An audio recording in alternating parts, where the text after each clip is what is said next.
healthcare is so different than all of these other industries, and we need to be a little bit more thoughtful about it. I also think it's so ripe for innovation, so ripe for AI technology to come in and really transform the way that healthcare is delivered, so needed in our current environment. So I'm a total AI optimist there. I just want to make sure we're doing it as thoughtfully as possible as we kind of move through these next stages of AI kind of making its way throughout the healthcare ecosystem.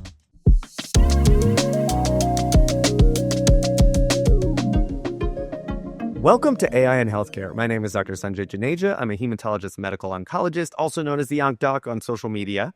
And today I'm joined by another fellow pediatric hematologist and medical oncologist, Dr. Steven Speicher, who is absolutely hilarious, but a lot of people may know him better for everything that he does when it comes to safety measures in EMRs and as it relates to AI. He is the head of Clinical Oncology and Safety at Flatiron Health. He's been at City of Hope. He practices. He does all the things. And today we're going to talk about the things that everyone's concerned about, which are the safety issues and how do we do it right and how do we not mess up to where it goes, slower and backwards. So with all that said, Steven, super excited to have you. So excited to be here. Thank you for having me. So I'm just going to get right into it. When we're talking about things that have to do with excitement and how AI is going to, change things and transform them and make them better, everyone's like, yes, but what about the, XYZ? And that's a good and appropriate question. And in a timely manner, Ted Cruz actually put out a 41-page AI bill just today. And I am sure that if anyone knows something about it, it's you. Can you tell me about, what your thoughts are relating to that? Yeah, I digested all 41 pages in the last, 20 minutes. So I've got all the answers. No, I can't tell you that I know the ins and outs of this specific bill, but what I can tell you is that there's a lot of questions on like what's going to happen in the regulatory space as it relates to broader artificial intelligence. I think what's super interesting and what we're seeing is where are the carve outs for healthcare AI? Should that be more tightly regulated? Should be more loosely regulated? What we're seeing is that these kind of regulators, whether at the state or federal level, they're tending to clump all artificial intelligence together, and people have opinions on what should be regulated, and they kind of just broadly say like AI needs to be regulated or we should never regulate AI because we need innovation. And I fall somewhere in between, and I think like we do need to really be looking at the specific use cases as they come up in the specific industries. And I think healthcare deserves some sort of kind of carve out as we're thinking about it, so we can be really thoughtful on how we're thinking about really balancing that need for kind of a regulatory framework and the need for, safety in this space, and also the absolute need for innovation. We need these tools to be improving healthcare delivery across the United States and globally. There's absolutely no doubt in my mind about that. How we do that is going to get tricky, right? And I think that even within healthcare, you can start to see carve outs that are needed, right? Because not all AI in healthcare is even created equally. We have things that are going to be much more clinically relevant, clinically concerning if you think about things that are impacting diagnostics, treatment decisions, management of the patient directly, as opposed to AI tools that are really there to improve a kind of more back-end administrative pieces that absolutely need improvement, right? And we can't think of them in this just kind of lump category of like AI in healthcare or just AI in general. And so I think that, what I'm hopeful for is that we start to get a little bit more sophisticated as we talk about these things and not just kind of use this blanket statement of like artificial intelligence. We have to really, we have to think about, well, what exactly are we talking about here? And I think that's going to be kind of a fascinating thing that develops over the course of, I don't even think it's long term, right? I think this is the next, 3 to 6 to 9 to 12 months. We're going to really have to ask ourselves these questions and start to figure these things out, because the technology is advancing so quickly. The desire for, the use of this technology is there. So how do we kind of balance those two things going forward? No, that's a fantastic point. I mean, let's even characterize that in which you started to, because it's kind of blowing my mind that the concept of AI in healthcare as a whole may have some kind of, decision or binary, regulatory terms or thoughts behind it. Because to your point, there's so many different elements, right? I mean, there's things that are one, generative AI. So you're just generating things like or have an LLM where you're able to talk and exchange and ask questions and look stuff up. And then you have like not generative AI, but then the older stuff, machine learning and deep learning, where, some might say that's going to lead to prognostic decisions or treatment decisions. Like you could see how that's, more, I guess, one would argue, either concerning or at least having more direct effect on patient health and care. And then you have things where the AI is augmenting a clinician or let me just say this, a clinic in efficiency so that more patients can be seen. So you could be scheduling them for chemo beds.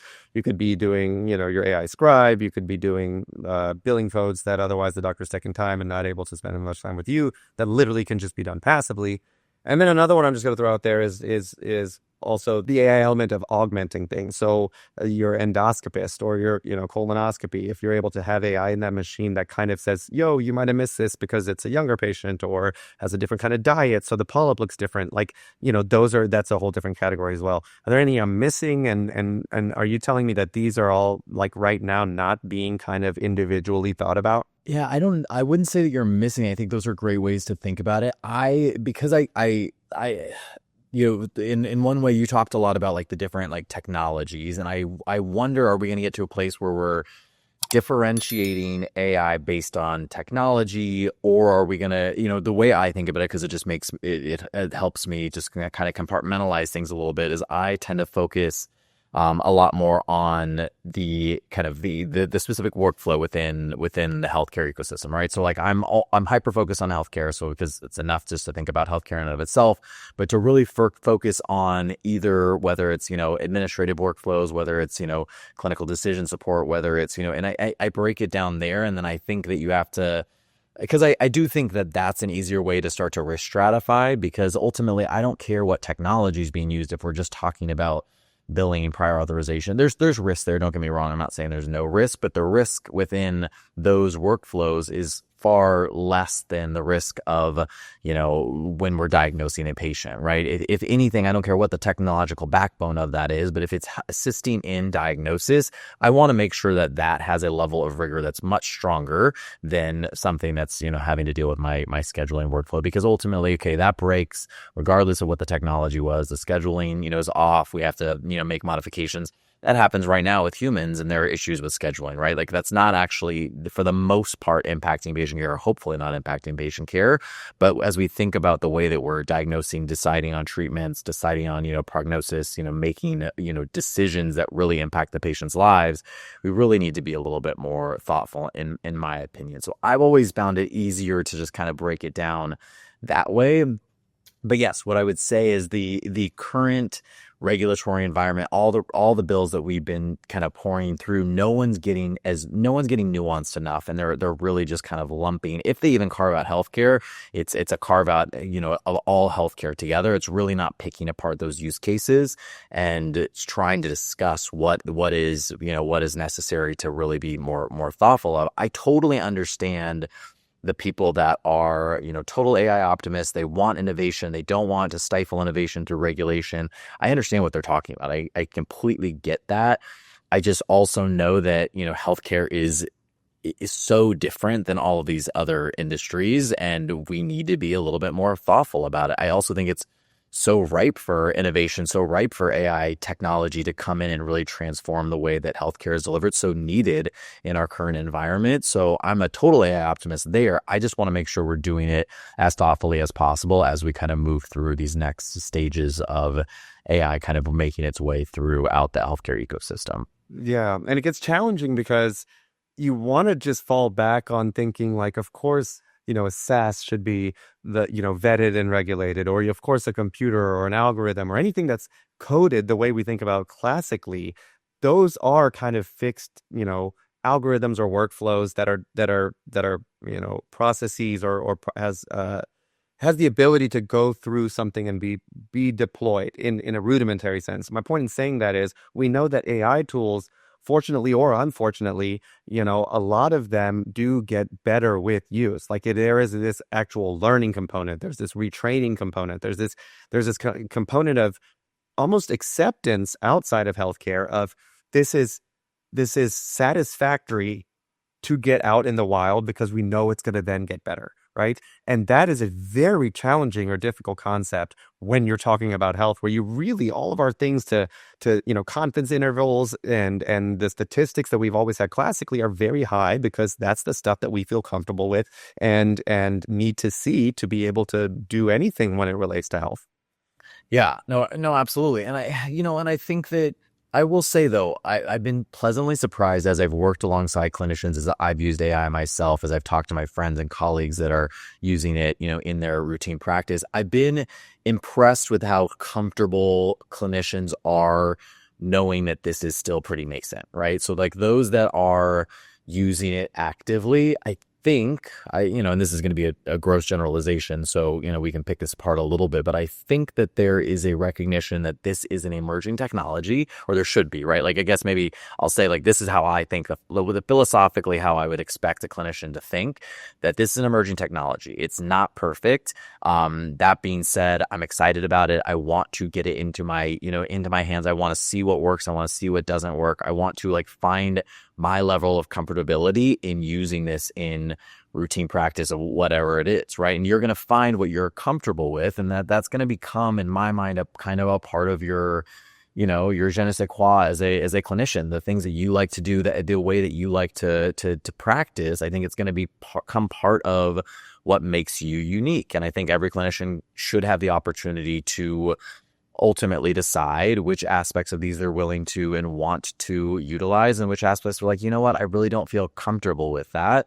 But ultimately, I want to center the clinician or the end user as the decider of that. Like I believe fully in this, idea of kind of, human in a loop or clinician in a loop. I like to take it a step further, and I really want to make sure when we talk about a human in a loop, it's not just any human in the loop, that we have the correctly trained individual that can make informed decisions as information is being, brought to them. And ultimately, this is just in my mind, where I want to see this go is I want to see this as another thing in your tool belt. I want as many things in my tool belt as I'm taking care of patients that make me feel as confident, as comfortable, make my life better, make, the patients' lives better. Like, this is I think a big tool in the tool belt, and we need to make sure we're getting that tool to end users so that they can pick it apart, but also that we need to be transparent in limitations, right? Like, I don't think we should be selling something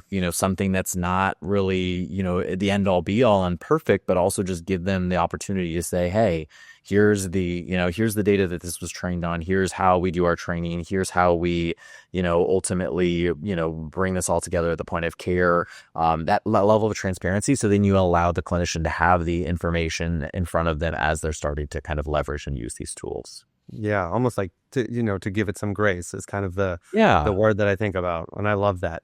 So assuming, and that's very encouraging to hear, that there is this kind of cautious but receptive understanding of the nascent or germinal nature of having these tools in the wild. I don't know why I'm saying that 3 times now, but to that point, the role then of the developer, the deployer, and then the user of AI, I know is something that you're passionate about really exploring in kind of a philosophical way, but also in an ethical way, because where now does the responsibility to protect patients and to kind of maybe incur some moral injury when things don't go right, or they do go right or wrong, etc.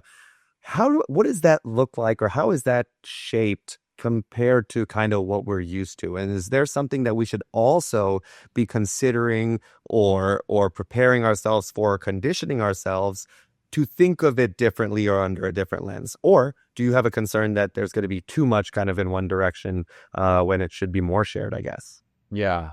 I think, we are so accustomed to this idea of, where can we place the blame, right? So like we're always thinking, okay, when this goes wrong, not if, eventually these things will go wrong, right? Like these things, everything in the world kind of tends to go wrong at some point, but like, where can we then put all of the blame? And I think we like to think about it as definitively responsibility lies with fill in the blank person, and you're responsible for it, and I'm going to wipe my hands clean with that, because otherwise it gets messy, and when things go wrong, we don't know who to blame and who's liable and who's responsible and all of those things. I I'm a firm believer in kind of the broader, concept of shared responsibility, especially as it comes to technology development and use in healthcare. I've been on both sides as a user of technology and continue to use technology. And I feel like I speak for my clinician, my fellow clinicians as I think about that. And I will always have that in my heart. I always will think about the patient as well as kind of like the end recipient of the care that's being delivered. But now, having spent the last 6 years of my career on the developer side, I'm understanding kind of where that responsibility kind of where that lies, right? Like where, if we look at the pie graph, where responsibility lies. And I do think that we need to probably have a little bit more clarity on where we think the responsibility is ultimately going to pan out for these technologies. I think that we have to recognize our responsibility as a developer, right? So we the company I work for, I'm very blessed that we take that very we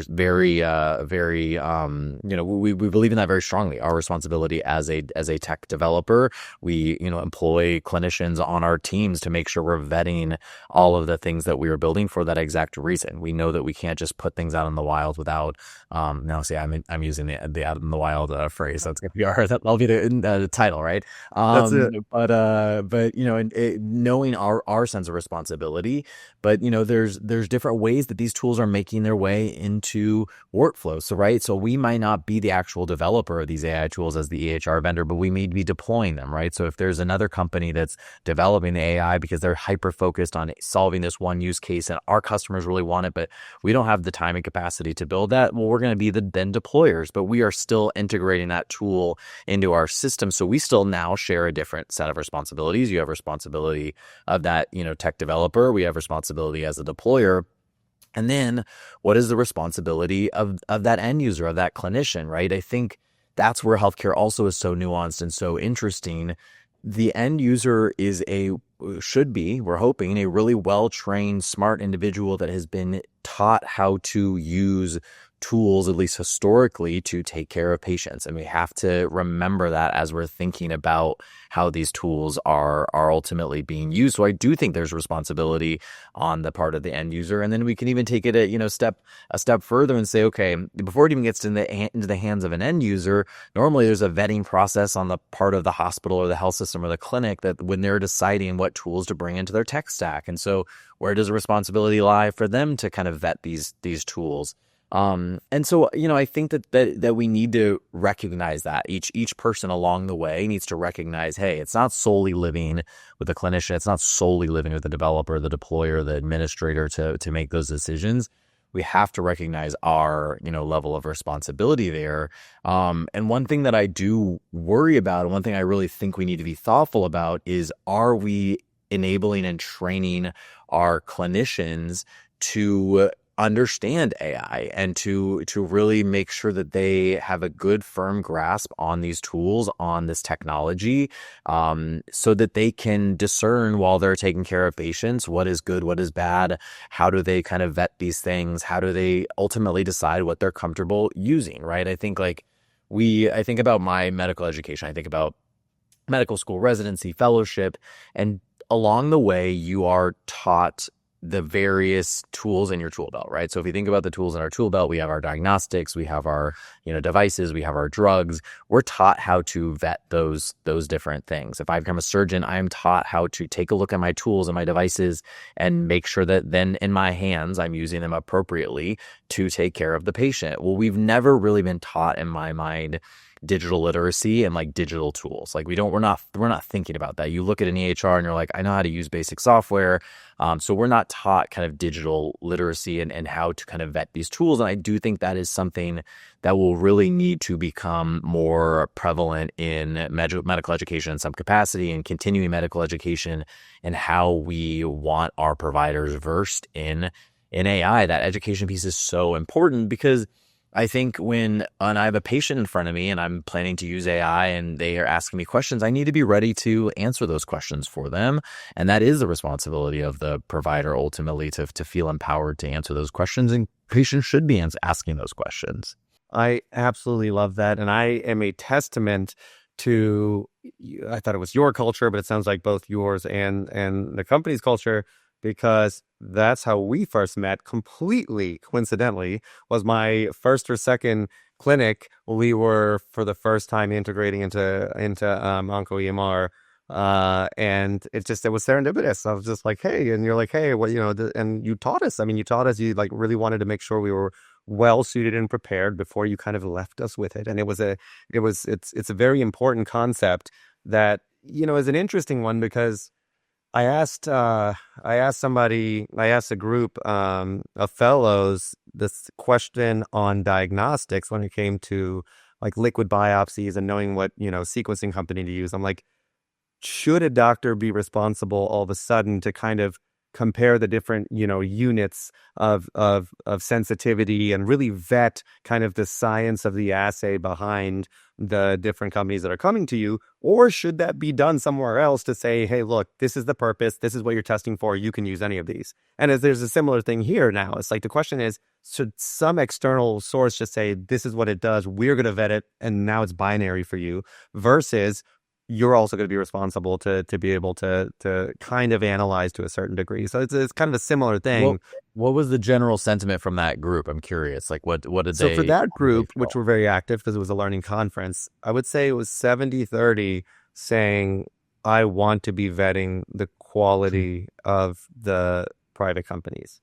I'll tell you, I'm in the 30%, and I have a podcast on education because I love learning, but I'm like, I just want to know, like, I expect to know if I'm getting EGFR testing, like that it's EGFR positive or not. And that I shouldn't have to know, like, oh, you're missing some, like, you know what I mean? Like, I feel like that shouldn't fall on the physician, but yeah, no, I mean, I think it's a fascinating question. I'm surprised. I mean, and it's easier said than done, right? To be in that 70% to say, of course, it's my job. I want to vet that thing, and I want to know that along with everything else you're supposed to know, right. Like, you also want to know all that, like.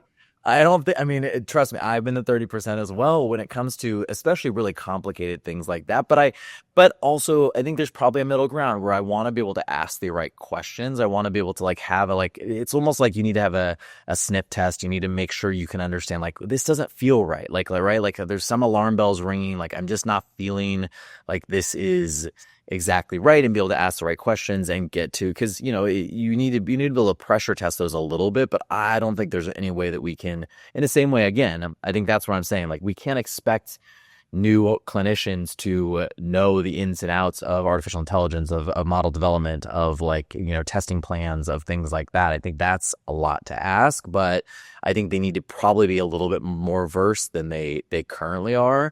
I think the other thing that this brings up that reminds me of kind of like where the industry may go is this idea of like assurance labs. Like, that's been thrown around quite a bit, and this idea of, do we need some centralized assurance lab that is able to take a look at these, these models and these tools and vet them on behalf of, the consumer, right? And I think that there's a lot of different people that have a lot of different thoughts around that, and whether or not that's the solution versus, regulatory framework versus, this idea that, oh, let's just trust companies to do that. But if there's no kind of standardization, if there's no standard of, what is considered good, then we're leaving it to the consumer to ultimately vet. And if that's where we decide, then we have to kind of be comfortable with that.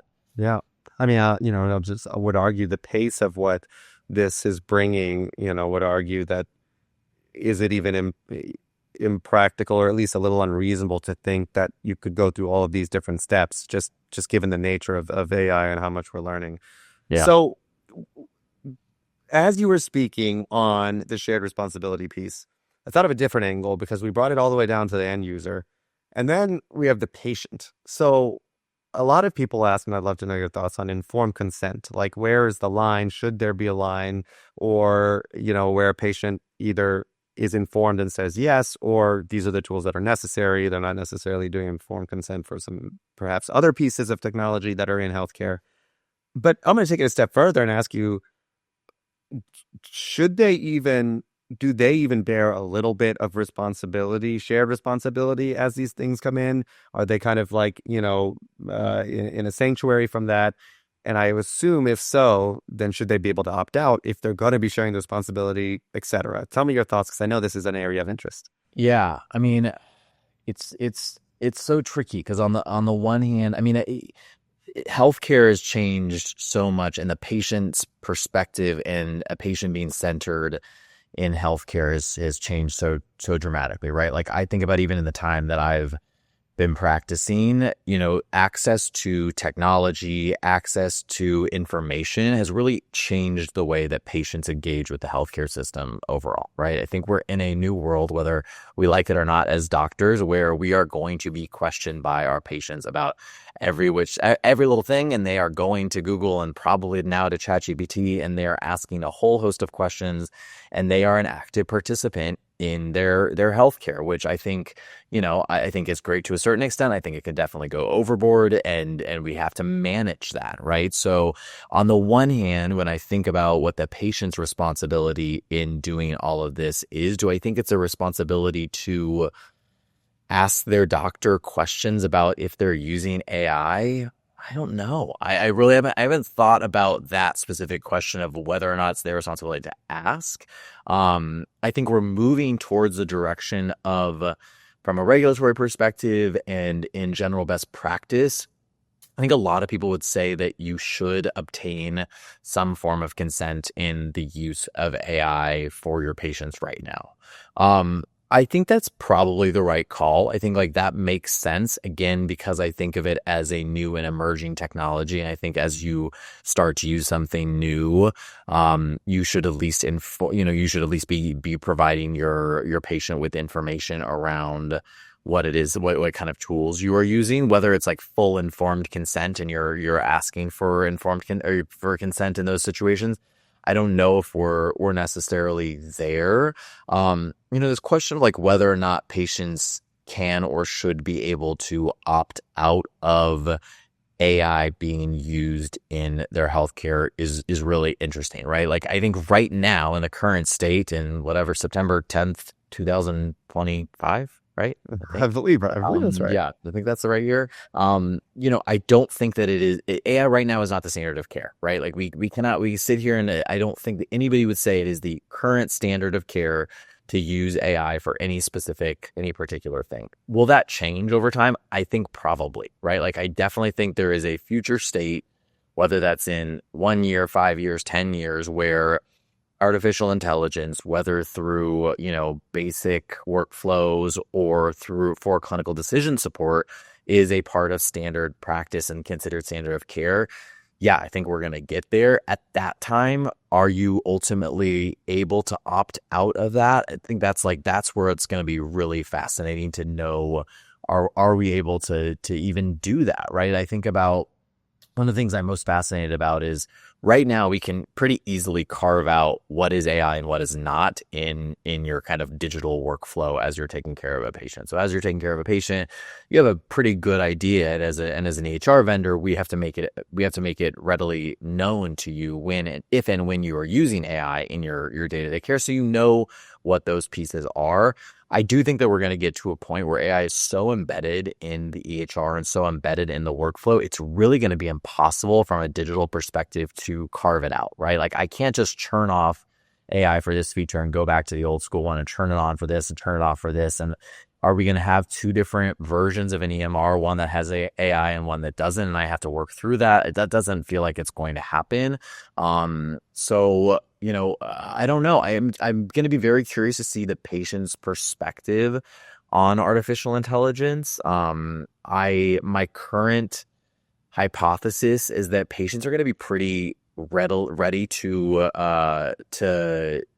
have this used in their routine care, but I'd be fascinated to know like what other doctors are seeing or experiencing as they talk to patients about that. Like, I know as we kind of roll out these ambient tools, a lot of our practices are doing consent. I'd be very curious how often they're not consenting to those things and what the rationale is for that. I think that people can, especially, this day and age, are very skeptical of all things healthcare delivery. So I wouldn't be surprised if you have a subset of people that are skeptical about AI and don't want that used. But is it is it exponentially going to grow or is it going to shrink? I think that's what's going to be really interesting. But I do think there will be a pit, like if and when we have a harm event that occurs because of an AI tool, and that news story that breaks of this patient was harmed because of this specific AI tool, I think like that is where I'm gonna be really fascinated to see where the perception goes. And do we totally migrate away from, I don't want AI in my care,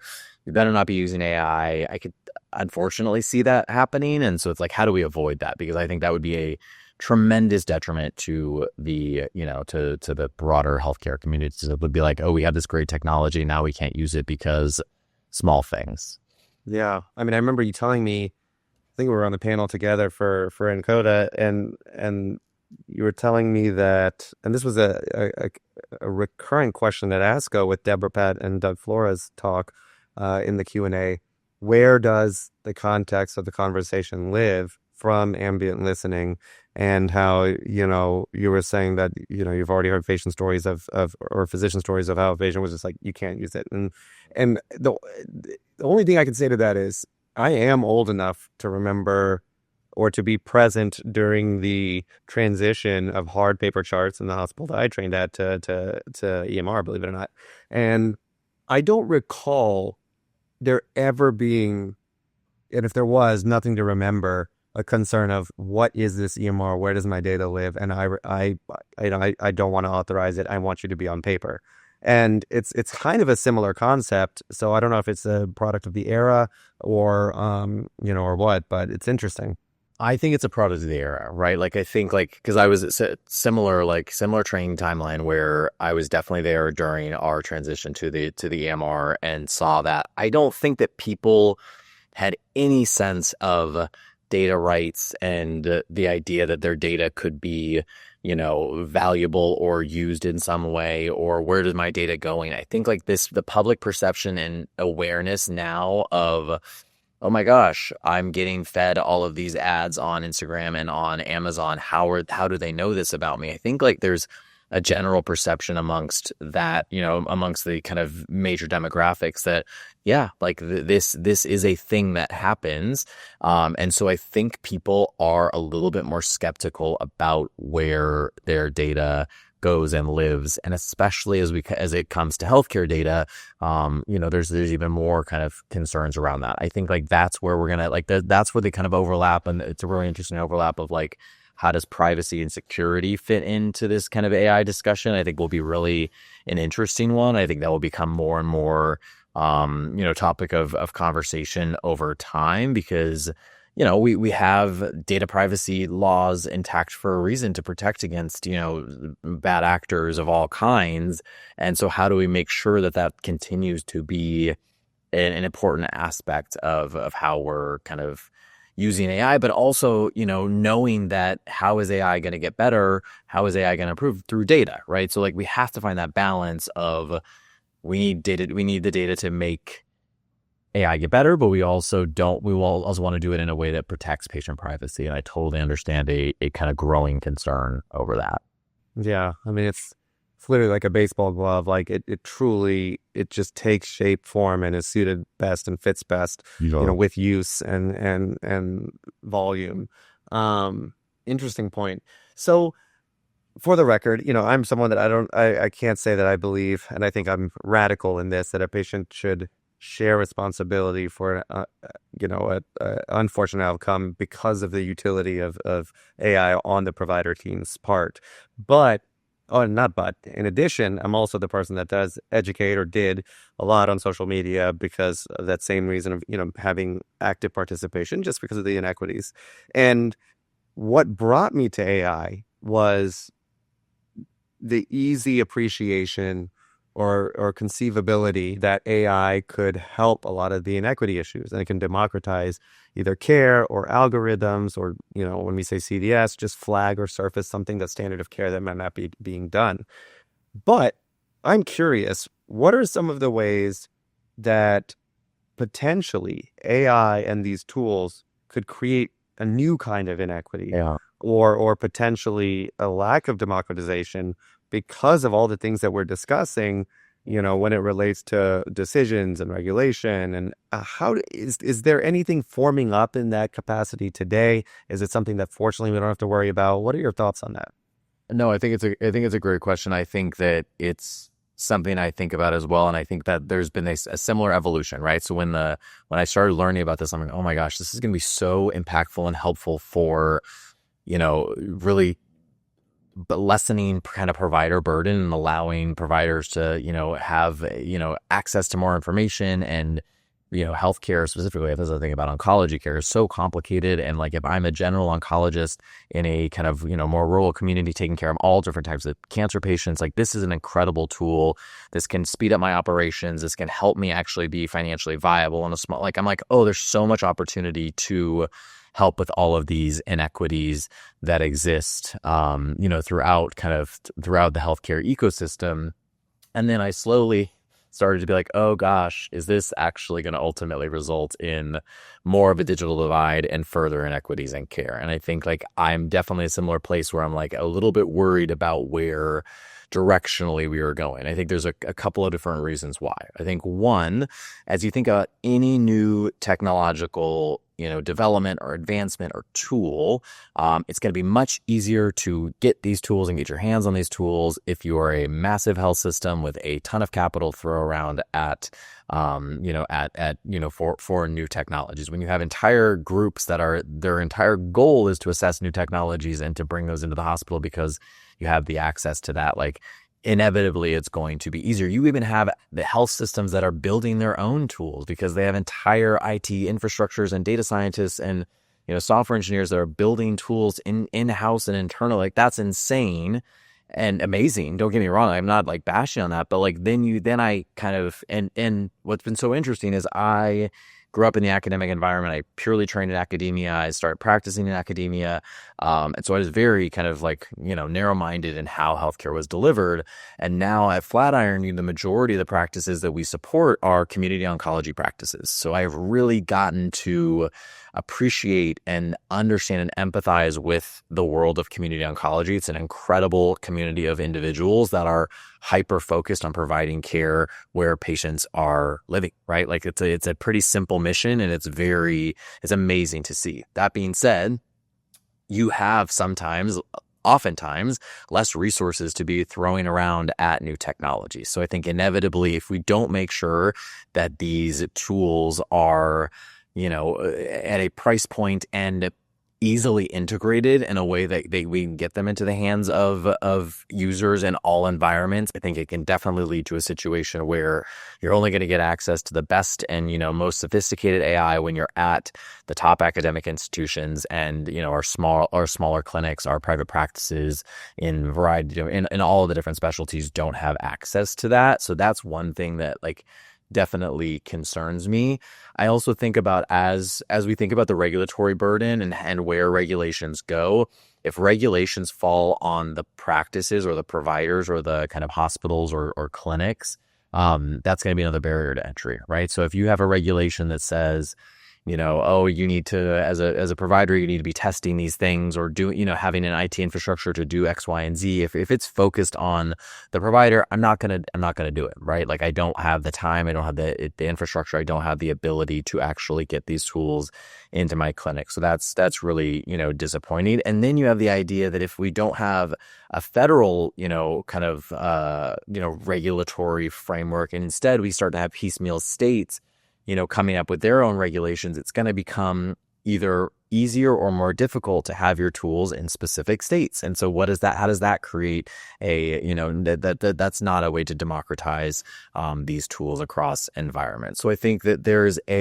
definitely a world where it becomes increasingly challenging for the smaller practices to get these tools up and running and to actually use them. That being said, I think if I think about who actually really needs these tools more than anything, it's these small practices. They are the ones that are running thin.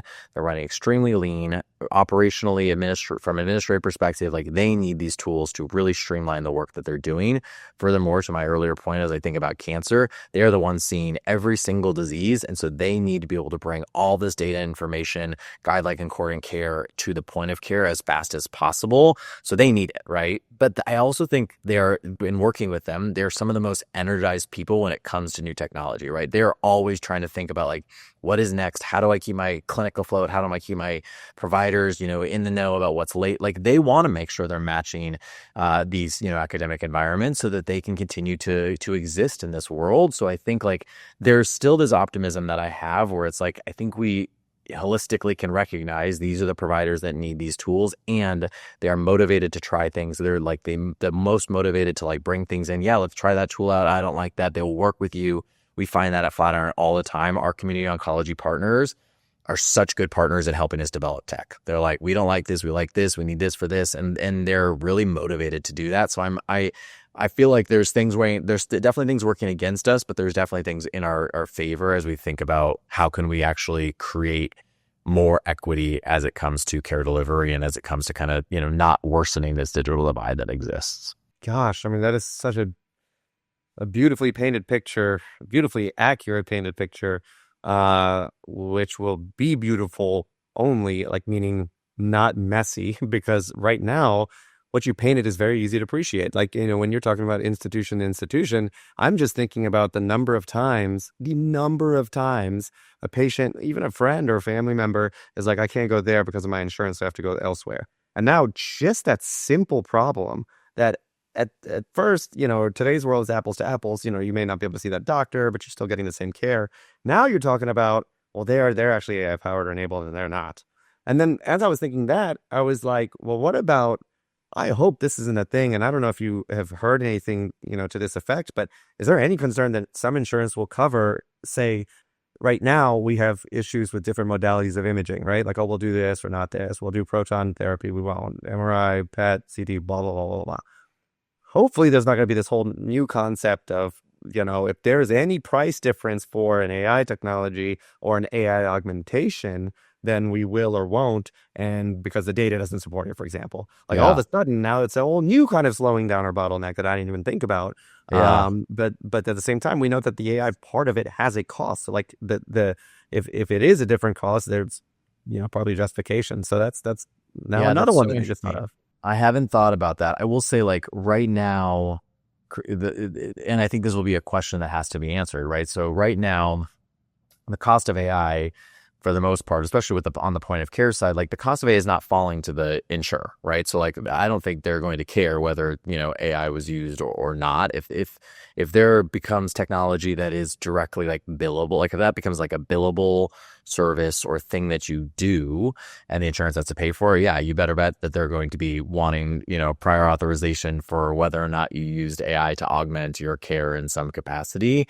And that is a very kind of scary world, but we do have to start to think about like how is this going to ultimately be paid for, right? Because I think that what we're seeing right now is that it's, there's going to be recurring questions about like the ROI of these tools and where does the cost end up, coming out, right? Is that incurred at the part of the practice because it's, it helps so much with efficiencies and, it makes your clinicians happier and better and it improves quality, so that they're going to pick up the price tag on that.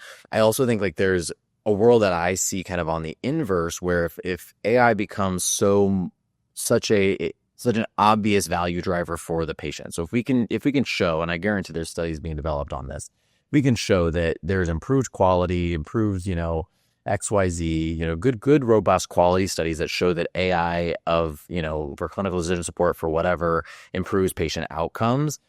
Then it becomes a question of does that start to get bundled into like value-based care models? And does it actually become something where the insurers are saying, I'm not going to pay you unless you're using these AI tools? I actually think that could be more likely where it becomes such a value driver. They're like, no, you need to make sure you're using these things. And we've seen that with, these certain like decision support tools kind of making their way into value-based care programs. But I could see that being something where if we can show the benefit, if we can show the outsized benefit, then they're really going to like want you to be doing that because it's improving outcomes, improving efficiency, improving kind of quality across the board. So that'll be really I love that. I love that. And we touched on that just in the previous interview, actually, where I was like, is an AI augmented world with enhanced prognostics and comparing it to real world data and longitudinal and likelihood of outcome, even if it deviates to some degree, or at least directs between two otherwise equal standard of care options. Is that what today's value-based care model is? Like, is that actually just a replacement, hopefully, of what the healthcare system is in its entirety? So that's a very interesting point. One thing I wanted to end, I can't believe it's already even 50 minutes, but I wanted to do with you that I've never done with anyone, because we share a philosophical backbone amongst other things, and that's why I always enjoy talking to you. Is I want to for a moment conceive in a kind of extreme or radical way something that's almost like an in the shower thought. Like, it's something that you're just like, I could see the world being like this. And I'll start, because one thing, and I'd love to get your thoughts, you'd know probably better than anybody, but I heard something on a podcast a week or two ago that the UI UX, the user's interface, for those that don't know the acronym, is possibly going to be a thing of the past. And they're saying that where right now on my monitor I have the tabs, and when I'm going to a website I click things and navigate, there are people that believe that entire user interface goes away, because at the end of the day, it's a way to navigate to get to where you need to get your information or what you're looking for. And their point is, if you have really good generative AI, LLMs, chatbot, as some people will call it, then now all of a sudden you have everything that you would otherwise be clicking several times to find, but you just either say it into a mic. Then I took it a step further, and you, again, being kind of like the leader in EMR and the techie AI stuff in it, can you even conceive a world where I really just have a black screen and all of that stuff that I'm going through in my head? I wonder what their medical history is. Let me go find it. I wonder if they've had a surgery, have they had GI issues? Do they have a history of autoimmune disease? Because I want to do immune therapy. As I'm thinking in real time, if I'm just saying this, can it potentially, in some perfect world, be just populating all that information in real time? Right? Like, all this stuff that I'm navigating through a UI anyway, but instead, assuming it's not quicker to be clicking through and clicking the tabs, which is hard to argue. That's a very interesting concept to me. Give me the last 10 vitals. Boom, the last 10 vitals are up. Have they, what? And now I can ask computational questions that I'm doing all the time. Do they lose 10% of their body mass? Do I need to hold the chemo? Do I need to send in? I mean, I have so many algorithms in my head that I can actually finally share with just the bot. And it's like, basically, we're doing this thing together. Yeah, I mean, I think, to me, this comes down to the question of can we do this, and will we / do we want to create this, right? One thing that we deal with a lot on our end is the idea of change management. And change management to me is so fascinating, especially as it comes to physician change management. Give me a break. We are some of the most stubborn people in the entire world. The idea of moving us to small little incremental ways has been nearly impossible, right? So I have a hard time not believing in the vision, right? The vision, I'm like, do I think we can do that? Yeah, I think technologically, I think AI will get advanced enough to be able to do exactly what you just described. I think that is highly feasible. I think what's really hard for me conceptually is, how do we get the idea of transitioning people to that experience and practice? It's a completely fundamentally different way to practice medicine or to interact with digital tools and devices. And I think why that's hard for me to grasp, maybe in 100 years, right? So you and I will be long gone, and maybe that's exactly what they're going to be doing. But even as I think about the EMR, or really anything, I think about my Google Calendar or anything that I'm doing digitally, there was at one time a way I was doing that on pen and paper or in real life, right? We've translated it in a more or less one-to-one way. I even think about the way we schedule. It still looks like a scheduling book, because that's how we're building it out, right? So I think while we've transitioned things from paper into, a digital space, it's more or less looks the same. It feels the same. It feels familiar. I know what to do with that. And so the idea of transforming the user experience to that degree, I don't know. I'd like to think it's interesting, right? It's super, super interesting. And I don't know that we need it, but I argue that to say, to your exact point, we have a calculator on our iPhone that looks like the calculator we had on our desk, right? The TI 90 or whatever the thing we had. Yeah, 83. But like the kids are growing up now, the kids, look how old I sound, are growing up now very comfortable with ChatGPT. They're just used to putting in Yeah. those numbers into that chat box and getting an answer. Like I can't believe how much of the younger populations are starting to just Yeah. have that as the familiar. I'm not saying this world, the future is one that I'm comfortable with, but is it possible that you and I are old school because of the familiar? I need to see everything at once, even if I Yeah. don't, just to navigate, is really a thing for the kids that don't need the Googles and the scrolling because they're just used to ask and recall, ask and retrieve. Yeah. It's an interesting thought. And I don't know if you have one of kind of like, that kind of like little chuckle to yourself if someone's looking at you in a car and they're just like, what did you just laugh about? Like, have you thought of anything that's just radically crazy That's or would be radically funny? crazy.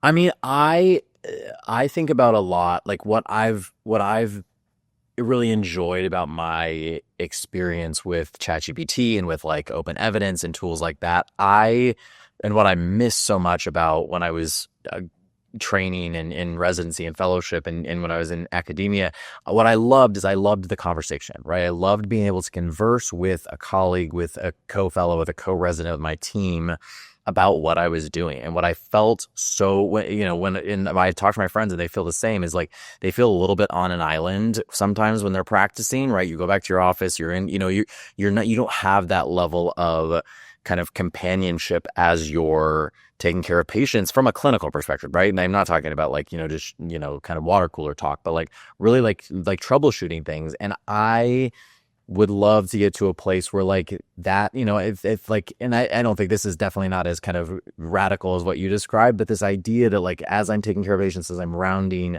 if I'm an individual with that doesn't have a team, that I'm using a tool completely like that, where like I'm having a full conversation with whatever tool it is, where I'm asking it clinical questions, where it's giving me feedback, where it's kind of pressing me on certain things, where it's helping me to be a better doctor, right? Like I think that's what I loved Ooh. about clinical teams in a hospital is that you had your pharmacist that was asking you questions about dosing and what about toxicity, and did you think about drug interactions here, or they're on IV antibiotics, we wanted to get them out in a day, how do we get them off?